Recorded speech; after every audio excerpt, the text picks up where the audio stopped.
அனைவருக்கும் ஆத்ம நமஸ்காரம்.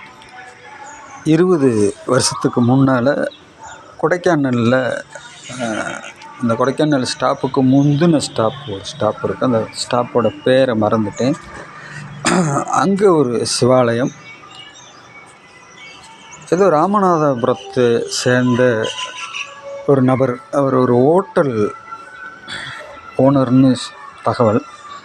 அவர் அந்த சிவாலயத்தை கட்டும்போது அவங்க வீட்டில் ஆண் வாரிசுகள்லாம் தொடர்ந்து அடியாகிற மாதிரி சம்பவங்கள் நடக்கவும் அதை அப்படியே அறகுறையாக போட்டுட்டதாக. அப்போ அந்த சிவாலயத்தில் பிரதோஷ வழிபாடுகள் எல்லாம் நடந்துக்கிட்டு ஆனால் அறகுறையாக தான் கிடக்கு. அப்போ நம்மளும் அந்த பிரதோஷ வழிபாட்டில் போய் கலந்துக்கிட்டோம். அப்போ ஒரு கணவன் மனைவி, ஏறத்தாழ அவங்க 2 பேருக்குமே ஒரு 60 வயசை கடந்தவங்க, ஒரு தாம்பழத்தட்டில் நிறைய பழங்களோடு வந்திருந்தாங்க. அவ்வளோ பழங்களையும் கொண்டுக்கிட்டு அபிஷேகம் பண்ணுறதுக்காகவும் வந்திருந்தாங்க.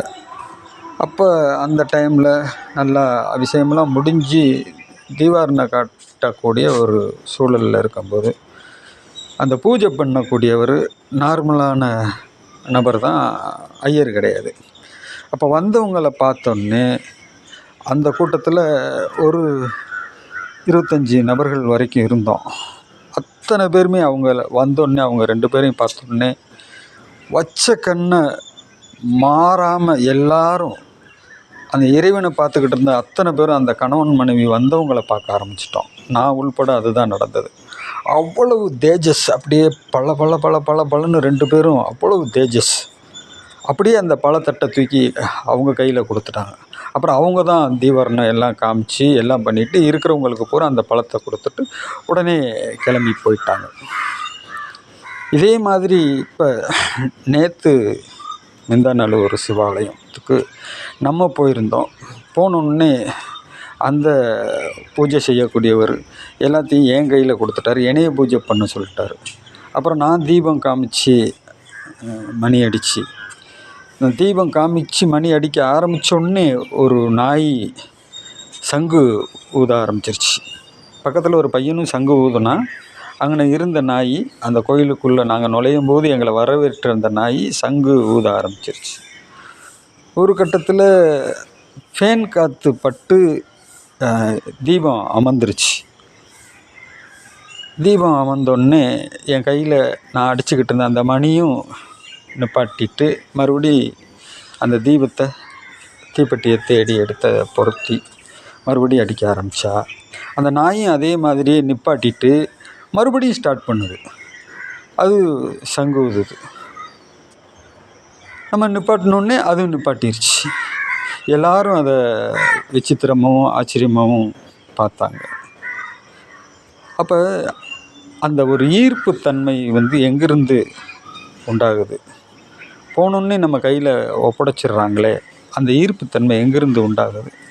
அதை எப்படி நம்ம உற்பத்தி பண்ணிக்கிடணும்? லைஃப்பில் அதுதானேங்க பெரிய விஷயம். இதை பணம் காசு கொடுத்து வாங்க முடியாது இல்லையா? அப்போ அந்த உள்தன்மை, நம்மளுடைய உள்தன்மை அங்கே இருக்கக்கூடிய அத்தனை பேரையும் சரண்டர் பண்ண வைக்கிது. இதை மகாத்மா காந்தியை பற்றி சொல்லும்போது இந்த விஷயத்த சொல்லுவாங்க. அவர் இந்த வெள்ளையனை எதிர்த்து இயக்கம் கட்டும்போது வரக்கூடிய அத்தனை மக்களும், சாப்பாட்டுக்கு வழி இல்லாத மக்கள் கூட அவங்க கண்ணு, காது, மூக்கில், கழுத்தில் போட்டிருந்த அத்தனை நகைகளையும் கலட்டி நிதிக்காக காந்தி முன்னாடி ஒரு மலை போல் குமிச்சாங்கன்னு சொல்லுவாங்க. அவர் யாருக்கிட்டையும் தட்டி பறிக்கலை. இந்த சரண்டர் தன்மை அது எப்படி குவிக்கப்படுகிறது?